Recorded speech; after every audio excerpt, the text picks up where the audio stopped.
ये कहानी है उस मोहब्बत की जिसे जादू ने निगल लिया था।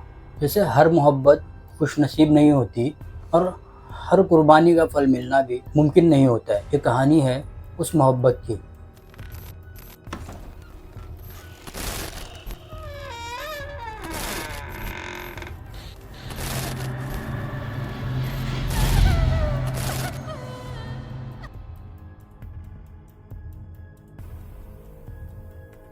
वो लड़की का नाम ज़ैनब था, जिसे ज़िंदगी ने बहुत कुछ दिया। सीधी सादी लड़की थी, बहुत मासूम सी थी।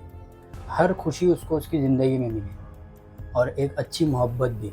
लेकिन उसी के साथ साथ उसको ऐसी तकलीफ़ें, ऐसा दर्द मिला जिससे उसकी पूरी ज़िंदगी तबाह व बर्बाद हो गई। फ़ेब 2022 में ज़ैनब के लिए एक रिश्ता आया था, उसके फुप्पू के बेटे का। लेकिन ज़ैनब के वालिद, उसके अब्बा, ये रिश्ता ज़ैनब की फुप्पू के लड़के के साथ का नहीं करना चाहते थे। इसलिए उन्होंने उसकी फुप्पू से साफ इनकार कर दिया। उसकी फुप्पू ने कई दफ़ा ज़ैनब के वालिद से ज़ैनब का हाथ मांगने और बहुत कोशिश किया, बार बार पूछा, लेकिन उसके वालिद जो है इस बात से इनकार कर देते थे। आसिफ ज़ैनब को बहुत पसंद करता था। आसिफ सिर्फ माल से ही नहीं, दिल से भी अमीर था। ज़ैनब की फैमिली गरीब ज़रूर थी, लेकिन आसिफ ने कभी इस बात को या इस चीज़ को महसूस नहीं किया था। उसने ज़ैनब को एक नया घर गिफ्ट किया था, उसके अब्बा को, वालिद को एक अच्छी नौकरी दिलवाया था और रोज़ आसिफ कुछ ना कुछ खाने की चीज़ें ज़ैनब के घर भिजवाया करता था और महंगे से महंगे तोहफ़े रोज़ ज़ैनब को भेजता और रोज़ाना उनके बीच में मोहब्बत भरी बातें हुआ करती थी।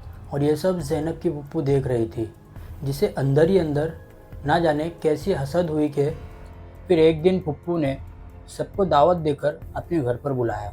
लेकिन उसके वालिद ने ज़ैनब का रिश्ता कहीं और तय कर दिया था। ज़ैनब की इंगेजमेंट होने वाली थी। आसिफ बहुत खुश था। आसिफ खुशी से बुकिंग करने के लिए निकला, लेकिन रास्ते में ही आसिफ का एक एक्सीडेंट हो गया।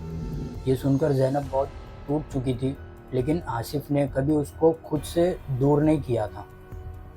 हमेशा उसके साथ रहा, हमेशा उसके साथ रहने की कोशिश किया। तो इस वक्त में भी आसिफ उसका साथ देने की पूरी कोशिश कर रहा था। उस हादसे के बाद आसिफ बच तो गया था, लेकिन उस एक्सीडेंट के बाद उसके साथ में कुछ और भी था जो उसके साथ साथ वहाँ से आ गया था। और रात में अचानक से आसिफ की अम्मी का फ़ोन आता है और वो कहती हैं कि आसिफ अचानक से अजीब अजीब हरकतें करने लग गया है घर के अंदर। जब ज़ैनब की अम्मी आसिफ के घर पे पहुँचे ना, तो वे देख के एकदम हैरान हो गए। आसिफ की आवाज़ एकदम बदल गई थी और वो दो दो दो दो आवाज आवाज़ में में बात बात करने करने लग लग गया गया था। था। वो ऐसी हरकतें करने लग गया था जैसे उसके ज़बान से गंदी गंदी गालियाँ निकल रही थी, और कुछ खा रहा था तो उल्टी कर दे रहा था। और कभी कभी तो ऐसा कर रहा था कि अपने ही अम्मी को मारने के लिए पीछे लग रहा था। कभी कभी तो उसने अपनी अम्मी को मारना भी शुरू कर दिया था। ऐसी हरकतें उसने शुरू कर दिया था। और पहले वो 5-5 लीटर दूध अकेले पी लेता था, लेकिन अभी ऐसी हालत हो गई थी कि एक गिलास भी पी नहीं पा रहा था।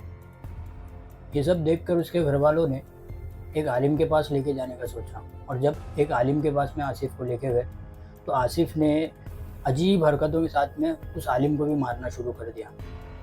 और जब ज़्यादा परेशान हो गए तो दूसरे आलिम को दिखाया, दूसरे से तीसरे, और एक आलिम के पास में पहुँचे तो उस आलिम ने आसिफ को देखकर बोला कि ये अकेला नहीं है और ना ये इसकी हरकत है, इसके ऊपर किसी अजीब चीज़ का साया सा है जो ये सब उससे करवा रही है या करवा रहा है। और इतना कहते हुए उस आलिम ने कहा कि इसके ऊपर एक सिफली यानी एक जादू का असर किया हुआ है, और जिस किसी ने भी किया है ये उसी के घर का किसी एक शख्स का किया धरा है जो आसिफ के ऊपर सिफली यानी ब्लैक मैजिक किया हुआ है, जिस वजह से ये ऐसी हरकतें करना शुरू कर दिया है।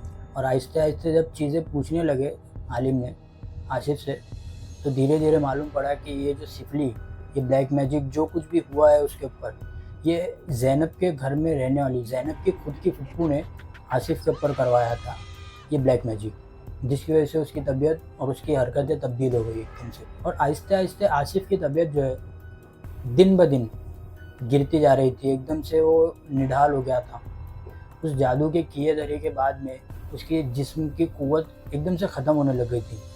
और कुछ दिनों के गुज़रने के बाद में ज़ैनब की एक दोस्त जो उससे मिलने घर पे आई थी, मासूम, खूबसूरत और दिल की एकदम साफ़ किस्म की लड़की थी वो। और आसिफ़ ने जब उसकी दोस्त को देखा तो उसमें एक अजीब सी सुकून उसको दिखने लगा। तो वो ज़्यादातर उसकी दोस्त के पास ही जाके बैठा करता था, उससे बातें करता था और उसके साथ में उठने बैठने की वजह से आसिफ़ की तबीयत जो है कुछ दिन ब दिन सुधरने लग गई थी। और ज़ैनब भी यही चाहती थी कि वो कहीं भी रहे, कैसा भी रहे, लेकिन खुश रहे और सेहतयाब रहे, चाहे उसे किसी और के प्यार की ज़रूरत हो। और ज़ैनब ने जब उसकी दोस्त से कहा तो वो पहले तो ये सब बातों को सुनकर नाटक करने लगी, लेकिन धीरे-धीरे मासूम को भी आसिफ़ पसंद आने लगा और वो उसके साथ में बैठना, उठना, बातें करना शुरू कर दी थी। और जैसे-तैसे आसिफ़ की तबीयत ठीक हो ही रही थी, उसी दौरान में उसकी फुप्पो का किया धरा जो भी कुछ था वो वापस लौट कर इस तरफ से आना शुरू कर दिया था। पहले तो आसिफ़ की तबीयत इस चीज़ों की वजह से ख़राब हो रही थी, लेकिन अब आहिस्ते-आहिस्ते ज़ैनब की जो दोस्त आई थी, मासूम, उसकी भी तबीयत आहिस्ते-आहिस्ते ख़राब होने लग गई। और ये देखकर ज़ैनब के दोस्त के घरवालों ने उसको एक आलिम के पास, एक हाफ़िज़ जी के पास में लेके जाके उसकी इलाज करवाना शुरू कर दिया था। और कई दिनों के बाद में यानी 2024 के करीब उसकी जो दोस्त थी मासूम, उसकी हालत एकदम बिल्कुल ठीक हो गई थी, वो एकदम से सुधर गई थी। लेकिन आसिफ़, उसने तो इस तकलीफ़ को झेलते-झेलते अपना दम तोड़ दिया था। यानी उसकी मौत हो चुकी थी एकदम से। पहले ही जिस वक़्त उसके ऊपर छिपली शुरू हो गया था, उसी वक़्त अंदर से उसको खाना शुरू कर दिया था, ना खा पा रहा था, ना पी पा रहा था। और उसके दौरान उसकी एक दोस्त आई जिसमें उसको सुकून मिला, उसके साथ में वो रहने लगा, लेकिन उसकी फ्रेंड की भी तबीयत ख़राब होने लगी तो वो भी चली गई। अब वो चली गई तो आसिफ़ की तबीयत और ख़राब होने लगी। वो घुटते-घुटते, झेलते-झेलते इतना तकलीफ़ झेल लिया कि उसने अपना दम तोड़ दिया था। आसिफ़ की मौत के पीछे सिर्फ़ एक ही चीज़ थी, एक ही वजह थी, वो थी ज़ैनब की फुप्पो और वो मोहब्बत जो सिर्फ़ एक ही बार हुई थी और पूरी ज़िंदगी भर निभा दी गई। इस हादसे के बाद में ज़ैनब ने कभी किसी से कुछ शिकायत तो नहीं की थी, ना अपनी फुप्पो से, ना अपनी खुद की तकदीर से। ऐसे हादसों के बाद में अक्सर लोग अपनी तकदीर को कोसते हैं, या जब किसी का नाम पता चल जाए या कुछ पता चल जाए कि जिस किसी की वजह से ऐसी चीज़ें हुई है, तो कुछ लोग उससे लड़ना, उसको बुरा-भला कहना, गाली-गलौज करना, ये सब शुरू कर दें।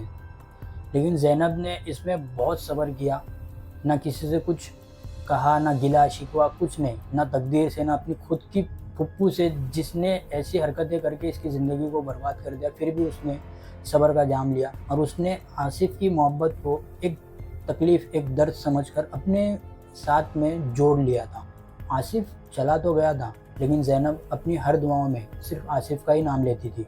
ज़ैनब सिर्फ़ मोहब्बत नहीं थी, एक कुर्बानी थी, और आसिफ़ सिर्फ़ एक इंसान नहीं, एक मिसाल था। और जिन लोगों ने इनकी मोहब्बत का फ़ायदा उठाया, उनको अल्लाह ज़रूर देख रहा है। तो अगर ये कहानी अच्छी लगी हो, या इस कहानी में कुछ ऐसी चीज़ें आपको पता चली हो जिससे हमें तकलीफ़ हो सकती है, तो इन चीज़ों से आप गुरेज़ करें, क्योंकि आज के दौर में कोई किसी को खुश देखने के काबिल नहीं है। सब एक दूसरे से हसद करते हैं, टांग खींचना, ऊपर जा रहा है तो उसको नीचे गिराना, मोहब्बत हो या कोई भी चीज़ हो, दौलत हो, कमाई हो, कुछ भी हो, उसमें आज के दौर में सिफली हो या हसद हो, हर तरीके से कोशिश करते हैं कि सामने वाले इंसान को कैसे गिराएं और उसको कैसे कमज़ोर करें। तो हर उन लोगों से मिलना, उठना, बैठना गुरेज़ करें जो लोग सामने तो मीठे होते हैं, हालाँकि ऐसी चीज़ों में समझ में नहीं आता कि कौन अपना है और कौन पराया है। तो ना किसी के घर का कुछ खाएँ, ना पिएँ, और गुरेज़ करें, मैं तो बोलूँ इन चीज़ों से। और जब भी खाएँ तो अल्लाह का नाम लेकर खाएँ, बाकी सब कुछ शिफ़ा देने वाला तो अल्लाह ही है। तो ऐसी चीज़ों से खुद को दूर रखें और घर वालों को भी ताकीद करें कि ऐसी चीज़ों से, बहनों से और अपने भाइयों से, हसद ऐसी चीज़ है कि इंसान को कब्र में और ऊँट को डेग में उतार देती है। तो लोगों की नज़रों में कम आए, और जो भी है अपने हद तक के रखे, खुशियाँ हो, गम हो, किसी के साथ में शेयर ना करें। अल्लाह आपको और आपकी फैमिली को इन ऐसी बलाओं से महफूज़ रखें जो दिखती नहीं लेकिन तकलीफ़ दे सकती हैं। तो खुद भी हिफाजत में रहें और अपने घर वालों को भी हिफ्ज़ ईमान में रखें। मिलते हैं नेक्स्ट पॉडकास्ट में।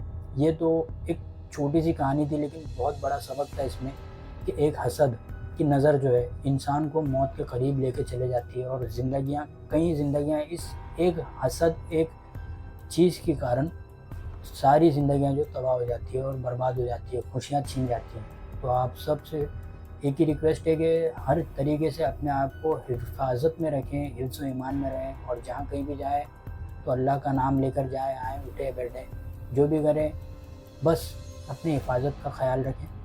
अगर ये पॉडकास्ट अच्छा लगा तो लाइक, कमेंट, शेयर करना, और ऐसी कोई किस्से जो आपके साथ या किसी फैमिली रिलेटिव के साथ में हो तो मुझे कमेंट में बता सकते हैं, या तो फिर इंस्टाग्राम पे मुझे डीएम कर सकते हैं, या चाहे तो आप मुझे डायरेक्ट मैसेज कर दो, या वहाँ पे किसी इंस्टाग्राम की रील में कमेंट कर दो, मैं वहाँ से देखूँगा। और हो सके तो वो स्टोरी को मैं अपने यूट्यूब पर एक अच्छे तरीके से नरेट करके दुनिया तक के पहुँचाऊँगा, ताकि उनको भी कुछ सीखने मिले कि ऐसी चीज़ों से बचना बहुत ज़रूरी है। मिलते हैं नेक्स्ट पॉडकास्ट में, तब तक के अपनी और अपने घर वालों की हिफाजत करें। खुदा हाफ़िज़।